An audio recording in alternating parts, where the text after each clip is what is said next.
పరలోకం ఇచ్చేది ఎవరు? దేవుడు. కాదు నేను రానే అంటే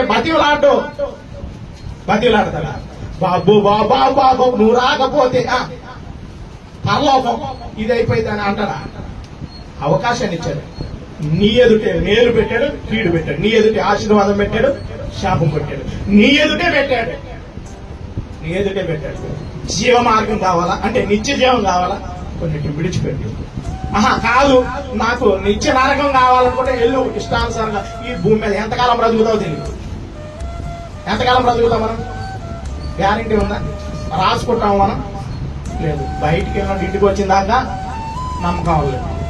ఎప్పుడు పోదాం తెలియదు. పోయే లోపల పరలోకం కొట్టాలి. బంధువులు ఎవరైనా సరే మనం ఈ భూమి మీద ఉన్నంత వాటికే ఎవరైనా ఈ భూమిని విడిచిన తర్వాత మన పరిస్థితి ఏంటో ఒకసారి మనం పరిశీలించుకుంటాం. ఈ ముగ్గురు వ్యక్తుల్లో అయితే చూడండి, ప్రారంభం బాగాలేదు, ఓనేసింది. తర్వాత ముగింపు చాలా బాగుంది. యోహాను గారు మొదలు పెట్టాడు, కానీ మధ్యలో ఆగిపోయాడు. మరలా బుద్ధి తెచ్చుకున్నాడు కాబట్టి ఆయనకి మరలా అవకాశం వచ్చింది. ధేమ అయితే వెళ్ళిపోయాడు. ప్రారంభం బాగుంది, మధ్యలో బాగుంది, చివరికి వచ్చేప్పటికి ఆయన జీవితం ఏమైపోయింది?